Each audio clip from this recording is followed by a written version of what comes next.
Estamos aqui eu e Bruno, sócios da BC, para falar de um tema hoje interessante que é o desenvolvimento de lideranças, de novas lideranças, desenvolvimento de sucessores numa empresa. Recentemente, num grupo de estudo interno, eu li um artigo da Ultra High Net Worth Institute, da biblioteca desse pessoal.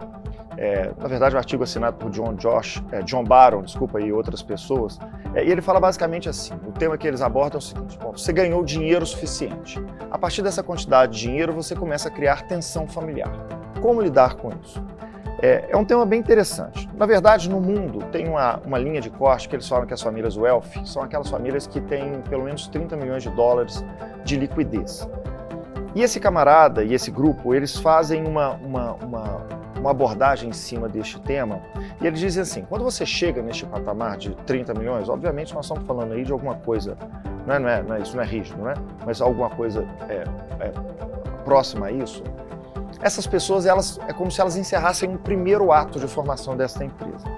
É legal que eles fazem uma digressão e dizem o seguinte: bom, um fundador, quando cria a empresa, ele está querendo colocar dinheiro em casa, colocar comida em casa, colocar um pouco de lazer em casa, educação para os filhos e criar um futuro bom. Ele poucas vezes pensa em criar uma empresa familiar para ser sócio de sua família. Mas quando ele atinge este patamar, ele já não é suficiente somente ele para cuidar de todo esse dinheiro. E aí é o momento que ele precisa de trazer as pessoas efetivamente para poder ajudá-lo na administração desse dinheiro. E daí que entra essas histórias do treinamento ou desenvolvimento desses sucessores. O artigo ele defende que essa pessoa precisa de ter a inteligência de envolver, de buscar e incentivar esses sucessores, e muitas vezes até mesmo o cônjuge, a vir e participar do negócio. E ele fala que isso se dá a partir de algumas esferas, não é? Em primeiro lugar, ele fala o seguinte assim: essas pessoas precisam vir e elas precisam ser treinadas.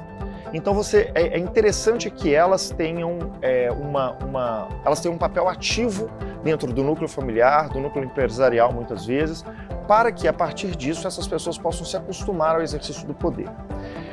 Isso daí claramente o desenvolvimento dessas pessoas. Eles falam também que o fundador, e é um processo doloroso para o fundador, ele precisa de abrir mão de uma parcela de seu comando.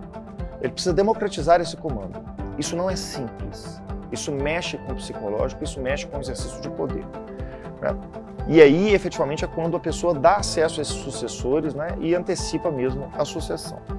Ainda diz que para isso dar certo, precisa de elaborar um plano estratégico, e aqui a gente gosta de comentar muito a respeito de um plano estratégico, inclusive da família, onde nós queremos estar daqui a 10 anos, 20 anos, etc. Precisa de fazer isso. E por fim, evidentemente, a partir disso precisa de investir na governança familiar. Ou seja, este processo de tomada de decisões, que vai ser agora democratizado, ele precisa passar por um regramento, um estudo dessas regras, uma conversa, um desenho conjunto dessas regras e a partir daí entender como é que vai ser esse exercício de poder. O camarada ainda, e lembra que nós estamos falando quando esta família chega no segundo ato, quando ela já está neste ambiente, já ganhou um patrimônio financeiro suficiente para ser considerada uma família wealthy, que há uma tendência muito grande do pai tentar controlar os filhos e a partir do dinheiro. E é interessante que o autor fala, e Bruno, e sei que você vai comentar um artigo que você leu também, mas neste caso o autor fala claramente que a necessidade de controle e o exercício do controle afasta as pessoas. E a conversa dos filhos com o pai, ou a conversa dos filhos com este patrimônio de família, definido que isso é um patrimônio, que este é um patrimônio da família, passa a ser uma conversa somente com relação a dinheiro, a distribuição de dividendos. Então as relações familiares, ele chega a sugerir isso, ela passa a ser uma relação somente econômico-financeira. Então o controle afasta, enquanto o envolvimento aproxima, porque faz com que essas pessoas se empoderem das funções, dos cargos, dos erros que eventualmente cometem, e a partir desses erros elas podem ajudar a pensar coisas importantes para a família e para o próprio fundador, como por exemplo o seu legado, que pode ser um legado evidentemente social, mas também pode ser um legado de perpetuidade, de continuidade dos negócios e da família, e do dinheiro da família ao longo do tempo.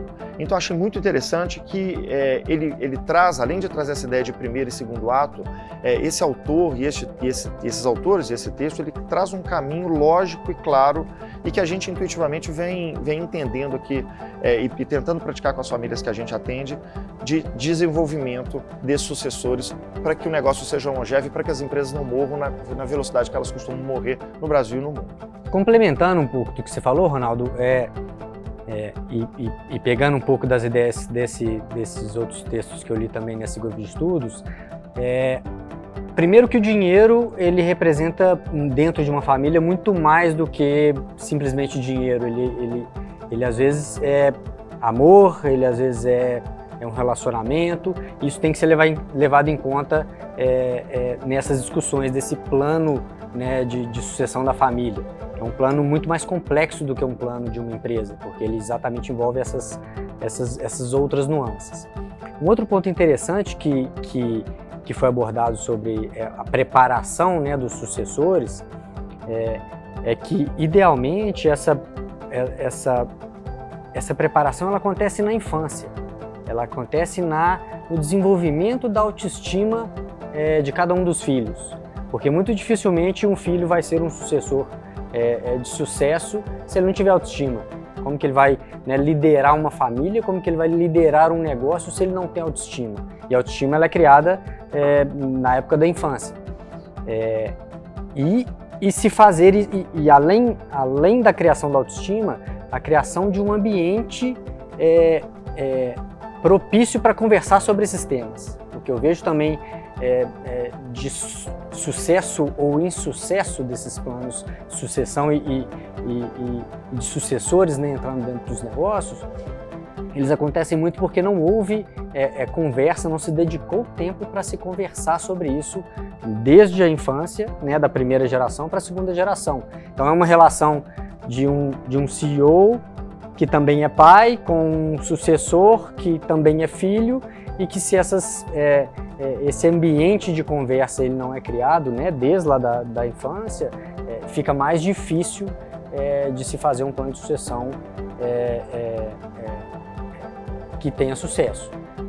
Então eu vejo que isso é importante para se ter muito cuidado, é preciso usar as ferramentas corretas, é preciso, às vezes, buscar a ajuda, né, de um terceiro capacitado para poder ajudar a família nessas discussões, para que a família tenha um plano estruturado, para que o sucessor tenha uma preparação, né, o quanto antes melhor, não que isso seja, né, determinante, mas quanto antes o sucessor for preparado e tiver condições de se aproximar do negócio, de criar relações e saber discutir sobre tomada de decisão com os irmãos, com os pais. Isso facilita essa transmissão aí do poder, da gestão, da liderança, né? Não só do negócio, como da família. Você tinha apresentado uma coisa legal, Bruno, e acho que vale a pena trazer para quem está nos ouvindo. Fala assim, que a preparação pode começar desde tenra idade, desde a infância mesmo, né? E que por meio disso, quer dizer, do desenvolvimento da autoestima e de uma relação respeitosa entre irmãos, essas crianças elas já começam a ter noção, obviamente, de utilização de dinheiro, mas também de como chegar a decisões com o irmão. Então, ao invés de conflito, eles vão criando efetivamente uma coesão. Sim. Já desde a infância, né? Correto. Porque isso um outro aspecto disso é que às vezes se peca muito em querer fazer a sucessão da primeira geração para a segunda geração utilizando o mesmo modelo de tomada de decisão, que não é a verdade, porque é uma outra geração, né? Uma decisão, um modelo de decisão, até uma descrição de cargos, né, de um CEO que é o fundador, ela é diferente de uma descrição de cargos de um CEO sucessor que é um filho. E às vezes esses elementos eles não são levados em conta e se acha que simplesmente sai o pai, entra o filho, sai um CEO, entra o outro CEO. Então é muito importante levar em conta o processo, né, como se funciona, como que o processo de decisão deve ser tomado pela geração que está chegando, descrição de cargos, liderança, momento da empresa, né? A empresa depende de características diferentes, porque o mercado exige características diferentes. Então isso tudo tem que ser levado em conta para que essa sucessão se aconteça de uma forma melhor e com sucesso. É o que eu acho que eles falam, assim, quando falam de lidar com a governança, né? Você tem que aterrissar no papel. E aí nós estamos falando de efetivamente estruturar a negociação entre esses sócios, você colocar no papel um acordo de sócios, você colocar no papel as regras de tomada de decisão que vão estar inseridas nesse acordo de sócio, mas na praticagem também do negócio. Eu acho que esse tipo de coisa é importante para a gente poder saber como que esses sucessores vão ser treinados e, a partir daí, como que essa empresa não vai morrer pela troca geracional que pode haver. Eu acho que isso é uma coisa importante. A governança, ela traz esse ferramental, né, essas estruturas e documentos e mediação de reuniões, né? Às vezes, um outro ponto trazendo aqui, conversas difíceis, né? Às vezes a família, e acho que muitas vezes ela não consegue ter conversas difíceis, e nesse momento é preciso ter conversas difíceis. Então a governança, ela ajuda a trazer esses assuntos para dentro da mesa, a um terceiro ajudar a mediar questões que não são óbvias nem racionais, para que se tenha uma família longeva. O interessante é que, com muito dinheiro, e a gente está falando de famílias, evidentemente, que têm um patrimônio muito grande, e se consegue montar esse tipo de coisa, a família consegue imaginar a diversificação de investimentos, ela consegue imaginar endereçar cada filho para um trabalho diferente, seja na empresa ou seja em outras coisas, né? Ela consegue estruturar proteção para o seu próprio patrimônio, porque se uma indústria ou outro setor efetivamente tem algum respiro, tem algum problema, o outro vai estar ali para suportar, ou seja, você consegue projetar essa família para 20, 30 anos facilmente, aí daqui a pouco a gente vai ter no Brasil, que é o nosso sonho, a gente vai ter no Brasil as Rockefeller Foundation, nós vamos ter essas empresas como Faber-Castell, etc, etc, etc. Esse é o nosso desafio.